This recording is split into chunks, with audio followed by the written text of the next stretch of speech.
Of 9th standard. Today we will continue with the necklace chapter, that is 1.5, part 1. Methlide was a pretty and charming girl born as if by an error of fate into family of clerk. Methlide एक बहुत pretty और charming girl थी जो by mistake बदनसीबी से clerk के घर में जन्म ले लिया था. She had no means of becoming no one understood loved और वेड इन एरिस्टोक्रेट. उसको कोई भी मीन्स उसके पास she had no means of becoming known, मतलब ना तो उसके पास फेमस होने का कोई चांस था, न कुछ समझने का चांस था, न तो किसी अजनबी के साथ बातें करने का चांस था. मतलब किसी उसका सपना क्या था, अमीर लोगों की तरह रहना, लेकिन उसको ऐसे भी कुछ चांस मिला नहीं. So she let herself be married to a minor official at the ministry of education. तो इसने एक ऑफिसर से शादी कर लिया जो मिनिस्ट्री ऑफ एजुकेशन में ऑफिसर था, छोटा ऑफिसर. माइनर ऑफिसर मतलब छोटा ऑफिसर था, उससे शादी कर लिया. She dress plainly because she had never been able to afford anything better. वो प्लेन ड्रेस पहनती थी क्योंकि उसके पास महंगा ड्रेस खरीदने के लिए एफर्ट नहीं था, वो एफर्ट नहीं कर सकती थी, खर्चा एफर्ट नहीं कर सकती थी. She suffered endlessly feeling she was entitled to all luxuries of life. उसको बहुत गलत फीलिंग हो रहा था क्योंकि उसको लग्जरियस लाइफ जीना था. She suffered because of her shabby poorly furnished house. वो बहुत दुखी थी. क्यों दुखी थी? क्योंकि उसका घर बहुत गरीब था, फर्निशिंग हाउस नहीं था, प्रॉपर फर्निशिंग नहीं था. All this things that another woman of her class would not even have noticed. All this thing that another woman of her class would not have noticed tormented her and made her resentful. मतलब उसके जो friends थे उनके पास इससे अच्छे चीज़ें थी, तो इसकी वजह से वो बहुत हमेशा तकलीफ में रहती थी. She dreamed of grand palatial mansion with vast room and inviting smaller room, perfume for afternoon chat with close friend. उसका सपना था बड़ा रूम होना, बड़ा महल होना, हाँ, smaller room and inviting smaller room, perfume for afternoon chat के बाद परफ्यूम रूम अलग से होना चाहिए. तो उसके बहुत सारे सपने थे ऐसे. तो ये दो पैराग्राफ में हम लोग को क्या समझ में आ रहा है कि मैथलाइड एक बहुत प्रेटी और चार्मिंग गर्ल थी जो बदकिस्मती से क्लर्क के घर में पैदा हो गई थी. उसके पास कोई भी सोर्स नहीं था लोगों के यहाँ फेमस होने के लिए, समझने के लिए. तो एक अजनबी से शादी कर ली थी उसने. मतलब एक छोटे से ऑफिसर जो मिनिस्ट्री ऑफ एजुकेशन में छोटा सा क्लर्क था, उससे शादी की थी. सेकंड पैराग्राफ में हम लोग ने ये देखा कि वो बहुत प्लेन ड्रेस पहनती थी क्योंकि महंगा ड्रेस वो अफोर्ड नहीं कर सकती थी, और उसको बहुत गलत फीलिंग हो रहा था क्योंकि उसके पास लग्जरियस चीज़ें नहीं थी. बहुत she suffered because of her shabby poorly furnished house. उसका जो घर बहुत छोटा सा था, गरीब घर था, इसलिए उसको बहुत तकलीफ़ हो रहा था. उसके ही क्लास के दूसरे लोग, उसी के फ्रेंड लोग उसको बहुत टॉन्ट मारते थे कि अरे बाबा तेरे पास ये नहीं, हमारे पास ये है. तो उसकी वजह से उसको बहुत बुरा लगता था. सी ड्रीम्ड ऑफ ग्रैंड पैलेसियल रूम. उसका सपना था कि उसके पास बहुत बड़ा घर रहे, बड़ा महल रहे. ठीक है, तो ये अब आगे देखते हैं. Yes, she had no rich dresses, no jewels, nothing, and this were the only things she loved. उसके पास न तो ड्रेस था, न ज्वेल्स था, न कोई चीज़ था जिससे वो प्यार करे, क्योंकि उसको ज्वेलरी पसंद थी, ड्रेसेस पसंद थी रिच, लेकिन कुछ भी उसके पास था नहीं. She wanted so much to charm, to be invited, to be sought after. वो हमेशा चार्म होना चाहती थी. इन्विटेड मतलब हमेशा घूमने फिरने वाले चाहती थी. हाँ, टू बी साउट आफ्टर, हमेशा आगे बढ़ना चाहती थी. She had a rich friend. उसके पास बहुत बड़े बड़े फ्रेंड थे. Former school mate at the convent. Convent में पढ़ने वाले स्कूल फ्रेंड थे. होम सी अवॉइडेड विजिटिंग, जिसके पास वो कभी जाती नहीं थी. Because afterward she would weep with regret, despair and misery. क्यों? क्योंकि उनसे मिलने के बाद उसको बहुत तकलीफ होता था. ठीक है, तो ये पैराग्राफ में, दो पैराग्राफ में हम लोग क्या समझा कि उसके पास रिच ड्रेसेस नहीं थे, ज्वेलरी नहीं थी, उससे बहुत प्यार करती थी. तो वो चार्म हमेशा चाहती थी कि मैं हमेशा अच्छे से रहूं, अमीरों की तरह रहूं, लेकिन उसके पास ऐसा कुछ था नहीं. उसके पास उसके बहुत सारे फ्रेंड थे, बहुत सारे स्कूल मेट थे जो कॉन्वेंट में उसके साथ पढ़ते थे, लेकिन उनके यहाँ कभी भी विजिट नहीं करती थी. One evening her husband come home. एक बार एक शाम को हस्बैंड घर पे आए with an air of triumph. उनके एयर ऑफ ट्रिम मतलब बहुत खुशी से, बहुत हैप्पी होकर आया था. Holding a large envelope in his hand. उसके हाथ में एक एनवलप था बड़ा सा. Look, he said. उसके हस्बैंड ने बोला देखो, here is something for you, तुम्हारे लिए मैंने कुछ लाया है. She tore open the paper and drew out a card on which was printed the words. उसने पेपर एनवेलप फाड़ा और उसमें से एक कार्ड निकाला, उस पर कुछ लिखा था, minister of education and ma'am George's Ramapuin requests the pleasure of M&MME Lozil Company at the ministry on the evening of Monday, January 18. उस पर एक इनविटेशन लिखा था फंक्शन का जो जनवरी 18 को होने वाला था, राइट।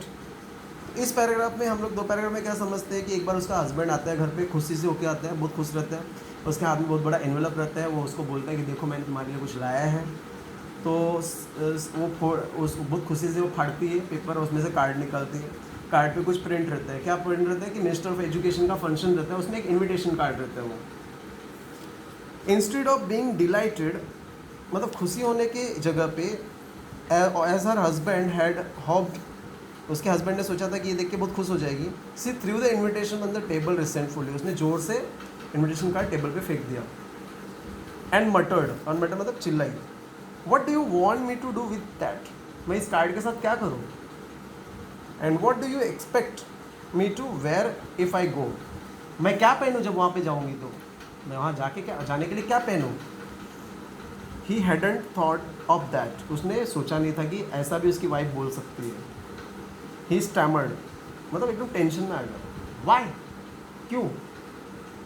तो ये 2 पैराग्राफ में क्या समझा, जैसे उसके हस्बैंड ने एक्सपेक्टेशन किया था कि बाबा उसकी वाइफ खुश हो जाएगी और खुश होके सब हैप्पी हो जाएगी, लेकिन ऐसा कुछ हुआ नहीं। उसने कार्ड, खुश होने की जगह पे कार्ड को टेबल पे फेंक दिया और उसने बोला मैं क्या पहन के जाऊँ, ऐसा क्वेश्चन पूछा। तो हस्बैंड बोलता है why, the dress you go to the theatre, जो थिएटर पे पहन के जाती है वो पहनो, it seems very nice to me, हाँ वो तुमको बहुत अच्छा लगता है। He stop stern distress to see his wife crying, वो रुक गया और एकदम टेंशन में आ गया कि उसकी वाइफ रो रही है। He stuttered, what's the matter, let's see Mathilde, how much would you suitable dress cost. वो बोलता है कि क्या हुआ, क्या बात है, चलो बताओ तुम्हारे ड्रेस का कॉस्ट क्या है, प्राइस क्या है, ठीक है। तो उसका हस्बैंड उसको पूछता है बाबा तेरे ड्रेस का भाव, प्राइस बता दे, मैं देखता हूँ कुछ करता हूँ। She thought for moment computing the cost and also wondering what amount she would ask for without an immediate refusal.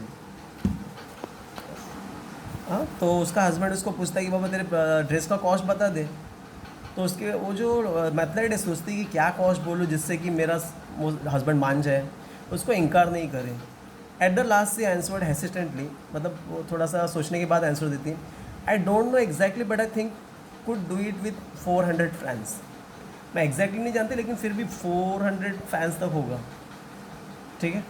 तो ये पैराग्राफ में क्या लिखा है, 2 पैराग्राफ हमने क्या समझा, जब भी वो उसका हस्बैंड उसको पूछता है बाबा क्या हुआ, तूने जो थिएटर में ड्रेस पहना था वो अच्छा था, वो पहन के चल, तभी उसका हस्बैंड एकदम टेंशन में आ जाता है कि उसकी वाइफ रो रही है।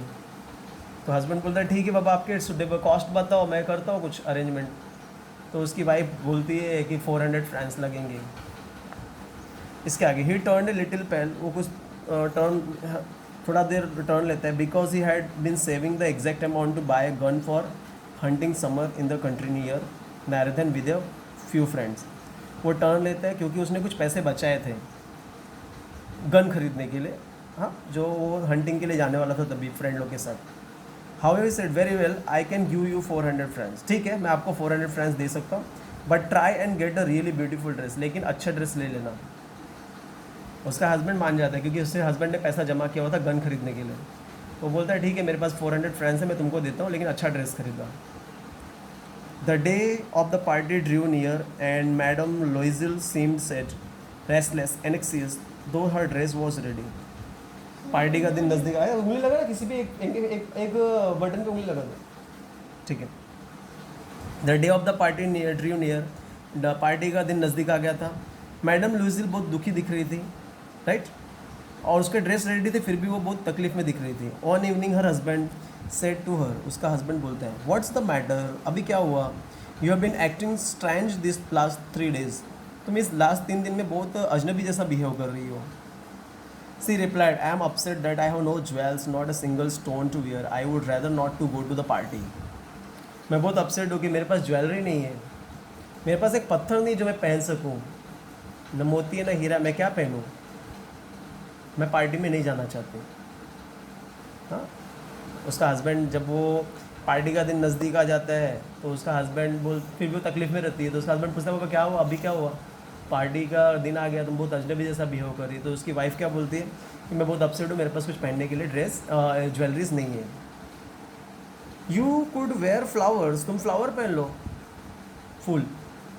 ही said they are very fashionable at this time of year, अभी फैशन में है फ्लावर भी। सी वॉज नॉट कन्विंस्ड, वो मानी नहीं।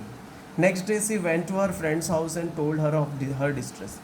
अगले दिन वो अपने फ्रेंड के घर पे जाती है और अपने फ्रेंड को अपना तकलीफ बताती है। Madame Forestier went to her mirrored wardrobe, जिसको बोलती है वो मैडम फ्रॉस्टियर रहती है, फ्रॉस्टियर को जाके अपना तकलीफ बताती है। मैडम क्या करती है, वो वार्डरोब में जाती है, अपना पूरा बॉक्स निकालती है, लार्ज बॉक्स निकालती है, brought it back, open it, वापस लाती है और ओपन करती है। And said to madame Loisel, madame Loisel को बोलती है चूज़ माई डियर, इसमें से चूज़ कर लो।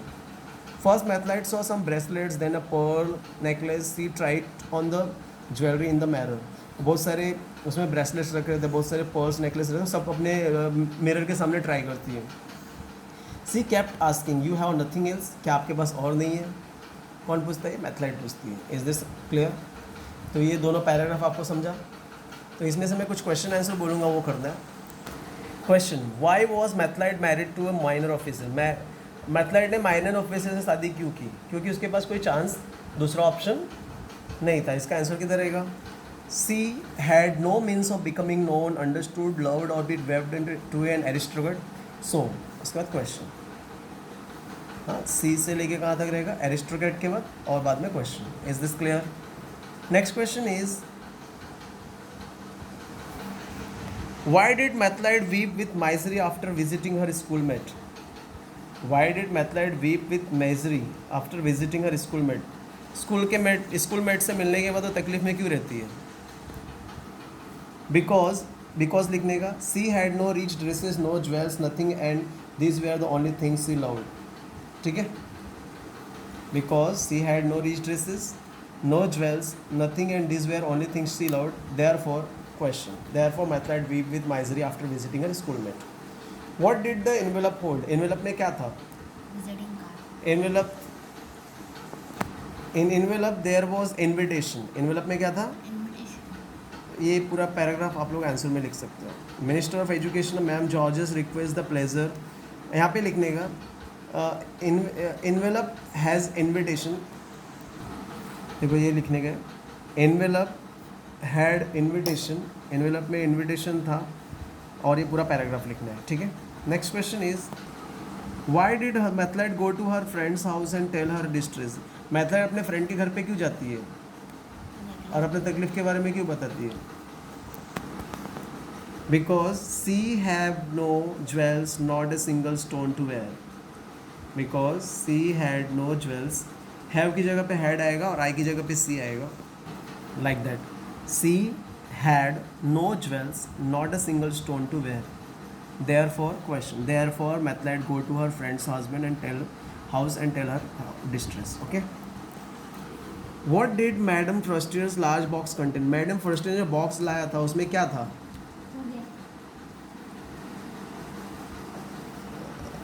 इसमें आंसर रहेगा pearl, necklace, bracelets, all this are there.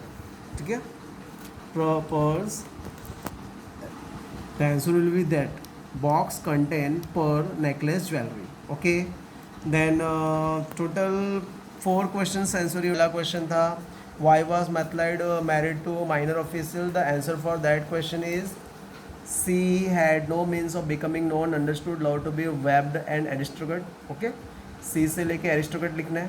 Second question था, why did Mathilde weep and with misery after visiting her schoolmate? इसका आंसर रहेगा, because she had no rich dresses nor jewels, nothing and this were the only things she loved. She से लेके loved तक लिखना है। Next is, what did envelope hold? Envelope hold had invitation, envelope had invitation, और ये पूरा paragraph लिखना है। Next question, why did Mathilde go to her friend's house and tell her distress? The answer for that question is, she had no jewels, not a single stone a wear. She की जगह पे Mathilde डालेंगे तो भी चलेगा। Mathilde had no jewels, not single stone to wear, therefore Mathilde go to her friend's house. And next question, what did Madam Frostier's large box contain? Box contain pearls, necklace and jewelry. Is this clear? Then total 5 questions answer you have to write. And is who said to whom. You have to read each of the following sentence aloud, right? Who said to whom. Look, here's something for you. Who said to whom? Mathlide's husband said to Mathlide. Mathlide's husband said to Mathlide. Second, why the dress you go to the theater in? Mathalite. Husband said to Mathlide. Husband said to. Mathalite. I would rather not to go to the party. Mathalite said To husband. Choose my dear. Madam Frostier said to Mathlide. Is this clear? तो ये 4 question के answer भी आपको लिखने हैं. Look here, something for you. Husband said to Mathlide. Why the dress you go to the theater in? Husband said to Mathlide. I would go not to go to the party. Mathalite Said to husband. And choose my dear. Madam Frostier said to Mathlide. ये question भी है. You have nothing else, कि आपके पास और नहीं है. Mathlide said to Frostier. Madam Frostier. Is this clear?